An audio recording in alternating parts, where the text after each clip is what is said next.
Olá, aqui quem fala é Gerson, do Método de Aprovação e dos Informativos Resumidos. E hoje eu estou aqui com Leonardo Cleman.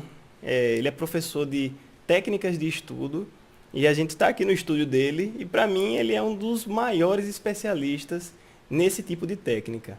Tudo bom, Leonardo?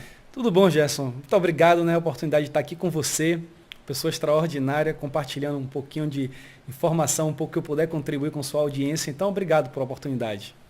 Uma das coisas mais interessantes do Leonardo é a história dele e como ele desenvolveu essas técnicas. Leonardo, conte um pouco para a gente da sua história. Pois é, eu acho que assim, o fato de ter desenvolvido algumas técnicas tem muito a ver com a minha história de vida, né? Que eu sou filho de um pai francês, por isso Clément, e filho de uma mãe brasileira. E quando eu tinha 6 anos de idade, eu fui morar na França, que é um país do idioma totalmente diferente do português. Eu fui alfabetizado na França. E nessa trajetória, com 15 anos, fui jogar futebol, na realidade profissionalmente, né? Num time lá chamado Olympique de Marseille. Profissionalizei com 17 anos. Então, nesta época, é quando o estudante está no segundo grau. Então, meu segundo grau foi totalmente prejudicado pelo futebol, porque o foco não estava mais nos estudos, o foco estava no esporte. Então, eu me tornei um péssimo aluno de segundo grau. Isso resultou no fato de eu ter repetido o meu terceiro ano colegial. Tá? Era realmente um aluno muito ruim, muito ruim. Tinha 3 de média, perdia todas as matérias, não conseguia obter resultados. Mas a vida fez com que, eu conseguisse concluir meu segundo grau com dificuldade lá, na segunda vez que eu repeti, na verdade, no meu segundo ano, né? E depois disso, o futebol não deu tão certo, por conta de algumas lesões, enfim, problemas com o empresário. Eu decidi retornar ao Brasil.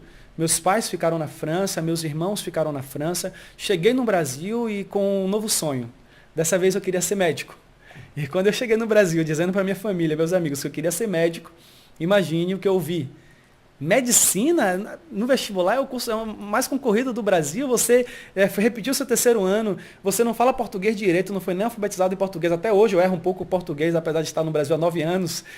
Você foi jogador de futebol, está sem estudar há tanto tempo. Como você quer passar em medicina? Eu ouvi de várias pessoas isso. Enfim, e eu cheguei no Brasil e fui em busca desse sonho. E aí, eu tenho certeza que o pessoal está curioso para saber como foi que você conseguiu lograr êxito no vestibular de medicina, que todos sabem que é um dos concursos vestibulares mais difíceis de se passar. Como é que isso aconteceu? Pois é, Gerson, aconteceu o improvável, não é? Eu fui aprovado no vestibular de medicina. 2 anos depois de ter chegado no Brasil, fui aprovado no vestibular com a concorrência, na época era algo de 33 concorrentes por vaga. E, para a surpresa de todos, essa aprovação veio. Agora, como é que eu fui aprovado aí, que é interessante a gente falar um pouco sobre isso. Eu tive a oportunidade, graças a Deus, não sei o porquê eu fui para me capacitar em algumas coisas que as pessoas não costumam se capacitar, mas já na minha adolescência, na minha idade de adulto jovem, eu gostava muito de ler coisas que não tinham a ver muito com o que as pessoas costumam ler. Lia coisas de desenvolvimento humano, relacionado à programação neurolinguística, coach. Comecei a encontrar alguns materiais de técnicas de estudo e memorização, de aumento de produtividade, como melhorar o uso do seu tempo para você ser mais produtivo. Eu tive acesso a esses conteúdos e com certeza isso foi um grande diferencial na minha aprovação. Então, assim, eu sei que muita gente que está nos ouvindo, que está nos assistindo, pode se perguntar: como uma pessoa que vem da França, que não está em contato com os estudos do vestibular, não está em contato com esse tipo de estudo, como é que chega aqui e consegue passar numa prova tão difícil? Muita gente acha que é uma questão de inteligência. É ou não é uma questão de inteligência? Bom, essa aí é uma excelente pergunta. Eu ouvi de muita gente que eu era inteligente. Cara, você é muito inteligente. Como é que você chega da França e consegue ser aprovado no vestibular de medicina? Uau, que cara inteligente. Só que o interessante é que 3, 4 anos atrás, eu era chamado do contrário de inteligente. Eu não preciso dizer a palavra aqui, mas é o que eu ouvia mais. E isso ficou bem notável porque eu tenho um irmão mais velho que é um cara inteligente. Então eu tenho um irmão mais velho que é um médico na França hoje, e ele é um cara, pensa aquele cara brilhante, que todas as disciplinas, a vida inteira foi ótimo na faculdade. E eu percebi durante esse tempo que eu passei de um cara não inteligente a uma pessoa inteligente. E eu era a mesma pessoa. Então, inteligência é o quê? É algo que se adquire? é algo que vem com a pessoa, eu fiquei meio que intrigado com essa pergunta, né? O que é inteligência? E eu percebi que você pode ser você pode ser inteligente para determinado tipo de coisas e não ser inteligente para outro tipo de coisas. Então isso parecia uma coisa meio subjetiva. E eu fui me questionando, o que é essa inteligência?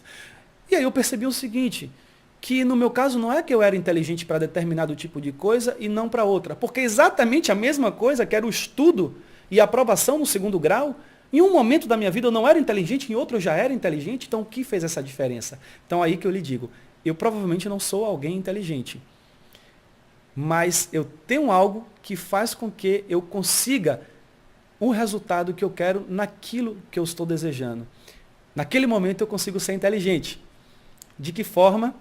Aí eu tenho uma palavra, Gerson, que eu posso compartilhar com vocês e que fez com que eu me tornasse inteligente da noite para o dia em determinado tipo de coisa, que era ser aprovado numa prova. Essa palavra é motivação. A partir do momento onde você quer alguma coisa e você encontra os caminhos que podem lhe levar a essa coisa, você segue esse caminho, você se torna inteligente e consegue o seu resultado. Então, se fosse resumir essa conversa aqui, se eu sou inteligente, não. Eu sou esforçado, eu sou disciplinado. E você tem assim, para mim, você tem uma das melhores técnicas para conseguir tanto essa motivação, tanto para conseguir os seus objetivos no caso foi passar no vestibular de medicina. E eu queria que você compartilhasse com a gente, para a nossa audiência, uma dica, alguma coisa que realmente possa transformar, que a pessoa já possa aplicar e conseguir ver um resultado transformacional e de obtenção de resultado nesse sentido. O que é que você poderia falar para essas pessoas? Gerson, eu desenvolvi um método para levar qualquer pessoa à aprovação. Pode ser um concurso público, pode ser um cursinho pré-vestibular, onde ele quer ser aprovado numa determinada faculdade, seja o Enem, seja o vestibular, enfim. Eu desenvolvi alguma técnica que eu chamei de DEA, uma sigla com 3 letras. Então eu posso fazer aqui um resumo do que consiste esse método. Eu tenho certeza que pode ajudar muitas pessoas que estão assistindo esse vídeo nesse momento. Então são 3 letras, D-E-A. O D é a letra de definir, tá? Esse foi inspirado no livro que você pode ter lido, do Timothy Ferriss, e a letra D é definir o que você quer. É o primeiro passo. O que é que eu quero? E nesse o que é que eu quero, você tem que ver o que tem por trás disso. É uma motivação intrínseca? É você que quer? Ou é alguém que quer para você? Quando geralmente alguém quer para você, a motivação que você desenvolve para conquistar esse algo é menor do que quando a motivação vem de dentro de você. Então, muitas vezes a gente sofre uma pressão da sociedade para fazer algo que de repente não tem a ver com a nossa vontade. E a gente vai fazer aquele estudo forçado, aquela coisa que não anda e que a gente vê os outros conseguindo e a gente não consegue, e a gente vai se frustrando. Porque o pai quer, a mãe quer, a sociedade quer que faça alguma coisa. Então a primeira coisa é você definir o que você quer. E esse definir o que você quer passa por você se autoconhecer. Seja fiel consigo mesmo. Procure saber o que é melhor para você, o que lhe motiva, o que faria você acordar feliz em estudar para você ser aprovado. Esse é o primeiro passo, definir. Dentro desse método chamado DEA, D-E-A, vem um segundo passo que é eliminar. E aí esse passo é fantástico, porque você tem algumas coisas na sua vida que você faz que lhe impedem de ser aprovado, que fazem você perder seu foco e seu tempo com coisas que não acrescentam nada para a sua vida pessoal e nem profissional. A gente vai falar sobre isso um pouquinho mais adiante, mas observe, você tem que eliminar tudo aquilo que está lhe impedindo de ser aprovado. Fazer uma limpa na sua vida é muito difícil, porque a gente é apegado. Então a gente conseguir se desapegar de determinadas coisas é uma coisa que realmente é desafiador. Então, eliminar. E aí entra o maior erro de todos os concurseiros, o maior erro. Eles eliminam as coisas erradas. Muitos professores vão lhe dizer, estude 8 horas por dia, não namore, não vá para o cinema, esqueça seu hobby, 3, 4 anos da sua vida vai ser dedicado ao estudo. E esses 3, 4 anos da vida passa a ser um inferno, porque a pessoa elimina aquilo que lhe traz prazer, a pessoa elimina a sua vida, e você perde a motivação em estudar. Então não elimine as coisas que lhe fazem bem, elimine as coisas que não servem para nada, e mantenha o foco no que você definiu. Então, eu quero ser aprovado no vestibular de medicina, foi o meu caso. Então, o que é que eu preciso fazer para ser aprovado no vestibular de medicina? Bom, eu preciso dessas coisas. E do que eu faço na minha vida? O que eu não preciso para isso? Eu não preciso dessas coisas. E dessas coisas, o que é que me faz bem, que eu amo fazer e que me dá prazer no dia a dia? Então, essa aqui eu não tiro. As outras eu tiro. Então, primeiro eu defini, segundo eu eliminei inteligentemente para focar. E aí entra o terceiro passo, que é o passo que eu tenho certeza que é o que você faz também para a sua audiência e é uma coisa que eu foco muito. É uma vez que você definiu e eliminou, você tem que aplicar estrategicamente técnicas, ferramentas para acelerar o seu estudo e fazer você aprender mais em menos tempo. E eu até queria fazer aqui um adendo, porque existem dois tipos de técnica. Um tipo de técnica que é estratégica, para o concurso que você quer, e um tipo de técnica que é técnica de estudo, técnica de memorização, técnica de aplicação do seu tempo. Então é exatamente aí que se encaixa a sua expertise. O que é que você poderia falar sobre isso, sobre essas técnicas? Perfeito. Então, uma vez que, reforçando, você definiu exatamente o que você quer, não o que alguém quer para você. Que você eliminou todas as suas distrações e o que não vai lhe levar a esse objetivo, mantendo o que lhe dá mais prazer na vida. Você vai aplicar estrategicamente técnicas de aumento de produtividade, de aumento de estudo, enfim, e fazer com que você retenha mais informação em menos tempo, para liberar tempo para você viver sua vida e não deixar de viver para ser aprovado.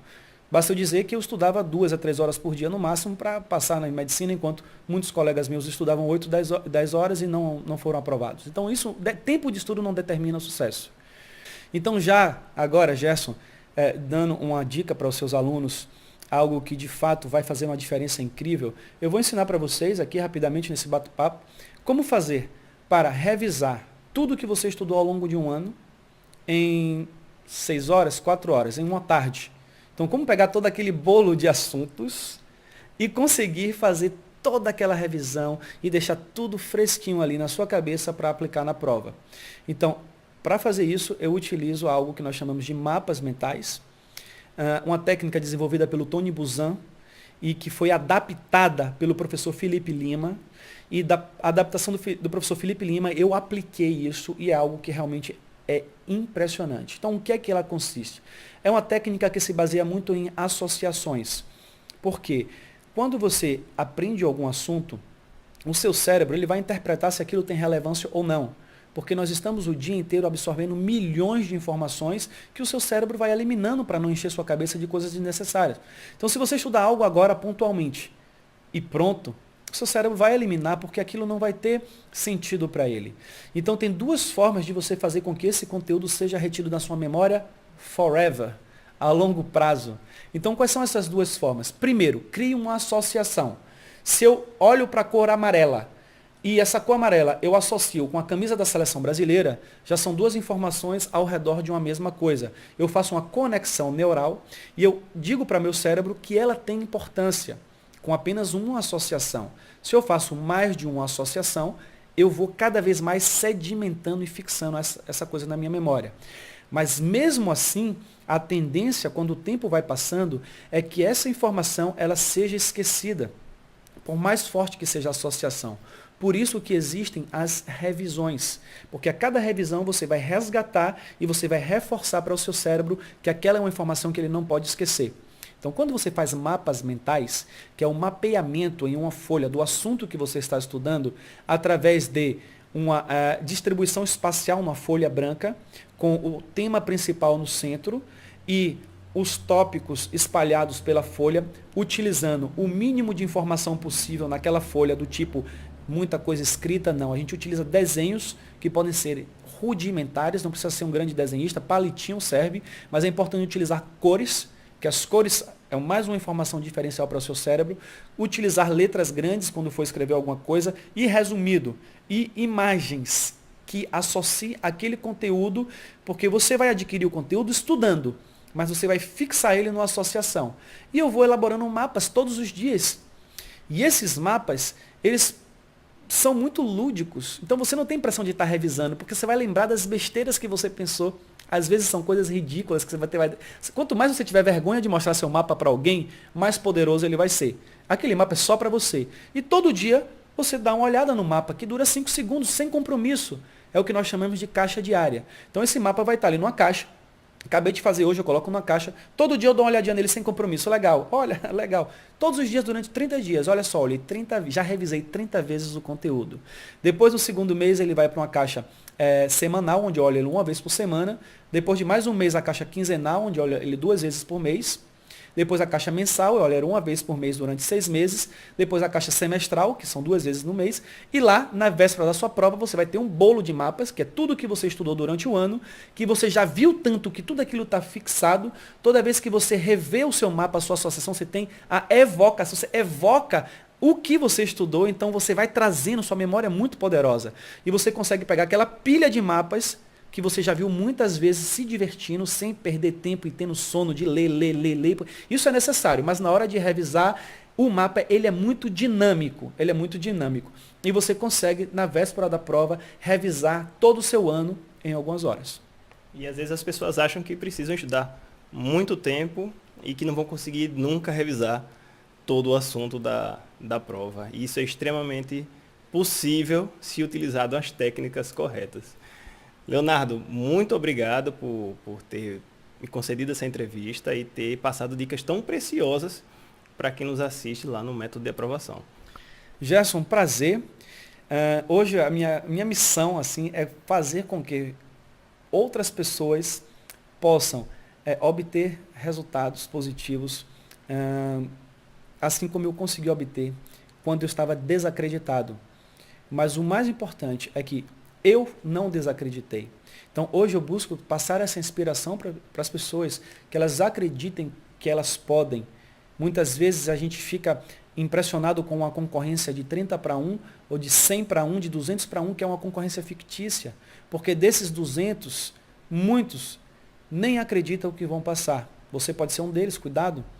Desses que acreditam que pode ser talvez 10%, muito poucos colocam em prática o que precisam fazer para passar. Então aí você reduz para uma concorrência de 1 para 1, 2 para 1. E desses que estão ali acreditando e colocando em prática tudo o que precisa, muito pouco aplica técnica de aceleração, de memorização, de produtividade. Talvez sejam menos do que 1 para 1. A concorrência seria menos de 1 para 1. Tem menos gente aplicando isso tudo do que tem vaga para lá, para você ser aprovado. Por isso que eu costumo brincar dizendo, olha, a concorrência muitas vezes não é com ninguém, é com você mesmo. Então cuide de você, acredite no seu potencial, pegue as informações que outras pessoas desenvolveram e provam ter resultado, como você já foi aprovado num concurso público. Provavelmente você aprendeu muita coisa nessa trajetória, então quando tem pessoas que empacotam isso e entrega pronto, você vai ganhar muito tempo, você vai se diferenciar e vai ser aprovado. Então, minha missão é fazer com que pessoas consigam ser aprovadas. Então, por isso que eu gostaria de lhe agradecer muito pela oportunidade de fazer isso e fazer com que essa palavra possa mudar a vida de alguém. Muito obrigado, Leonardo. Obrigado a você, meu querido. Um abraço a todos. Tchau, tchau.